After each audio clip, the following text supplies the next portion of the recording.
Au 6e mois, où Élisabeth, la femme de Zacharie, était enceinte, l'ange Gabriel fut envoyé par Dieu dans une ville de Galilée, appelée Nazareth, chez une vierge, accordée en mariage à un homme de la maison de David, appelé Joseph. Et le nom de la jeune fille était Marie. L'ange Gabriel entra ainsi chez elle et dit : « Je te salue, comblée de grâce, le Seigneur est avec toi. Tu es bénie parmi les femmes. Sois sans crainte, Marie, car tu as trouvé grâce auprès de Dieu. Voici que tu vas concevoir et enfanter un fils, et tu lui donneras le nom de Jésus. Comment cela se fera-t-il, puisque je n'ai pas de relation avec un homme ? Le Saint-Esprit viendra sur toi, et la puissance du Très-Haut te couvrira de son nom. C'est pourquoi le Saint-Enfant qui naîtra sera appelé Fils de Dieu. Je suis la servante du Seigneur, que ta parole s'accomplisse pour moi. » Sur ce, l'ange la quitta. Mais à la même époque, l'empereur Auguste fait connaître ses ordres. Attention, attention, mon cher peuple. Moi, l'empereur, j'ordonne que toutes les personnes de l'Empire soient recensées dans ce livre. Ainsi donc, tout le monde allait se faire recenser, chacun dans sa ville d'origine.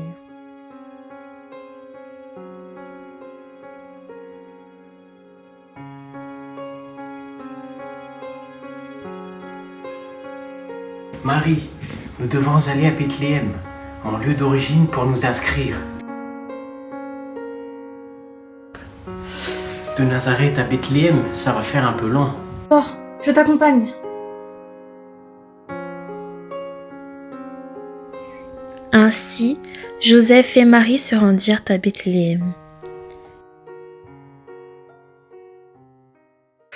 Ouf, Joseph, Marie, hein?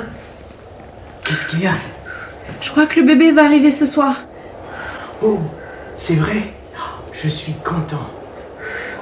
Mais il faut que je trouve un endroit pour que tu puisses le mettre au monde confortablement.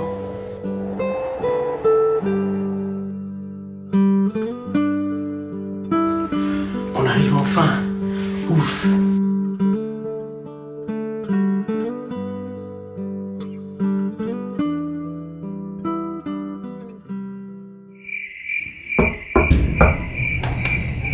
Qu'est-ce que c'est? Bonsoir, auriez-vous une chambre? Bonsoir. Non, on n'a plus, c'est complet ici. Désolé.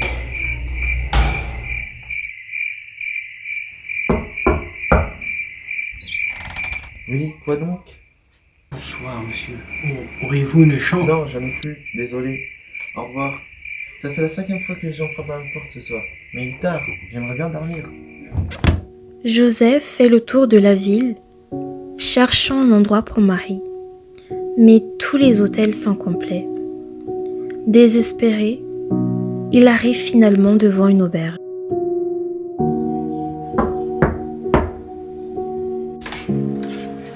Qu'est-ce que vous voulez? J'aimerais savoir si vous aurez une chambre. Une chambre, mon ami? Vous venez bien trop tard. Ne restez plus. Mais j'ai fait le tour de la ville et il n'y a aucune place. Et ma compagne va bientôt accoucher. Vous n'auriez pas un endroit à l'abri du froid, n'importe lequel? Il reste bien ma grange, mais ce n'est pas très propre et ça sent pas très bon. Oh, merci monsieur. Ça ira très bien. J'arrangerai la grange. Pas de souci. Ok, je vous laisse y aller. Marie, viens. J'ai trouvé un endroit pour toi. Oh, que je suis contente de trouver enfin un endroit. Je n'en peux plus. C'est une étable. Mais je vais arranger un coin pour toi et tu y seras bien. Cette nuit-là, le bébé vint au monde, non pas dans un hôtel, mais dans une étable pour animaux. Jésus le Messie, le roi, est né dans une étable.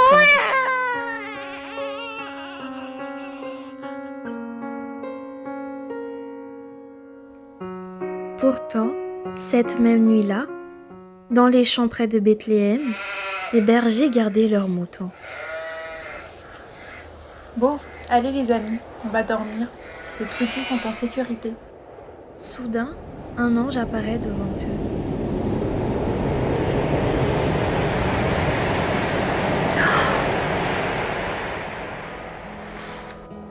N'ayez pas peur, j'ai de bonnes nouvelles pour vous qui rendront tout le monde heureux.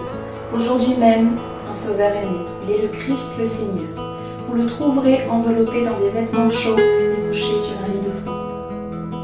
Les bergers ont l'air tellement étonnés car personne ne leur avait adressé la parole de cette façon. Être berger à cette époque était considéré comme un sale métier et on le critiquait. Ainsi, les bergers étaient étonnés et éblouis de la présence de l'ange et de l'annonce de cette bonne nouvelle. Les bergers crièrent de joie et acclamèrent l'arrivée du Christ, tellement heureux et plein d'espoir.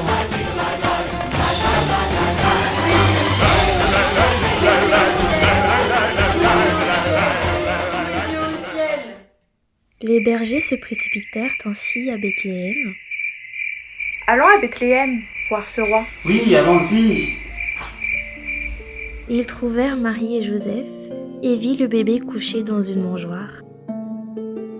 Et un des bergers rapporta qu'un ange leur a dit que le bébé était un bébé très spécial et que c'était le Christ roi, notre Sauveur et notre Seigneur.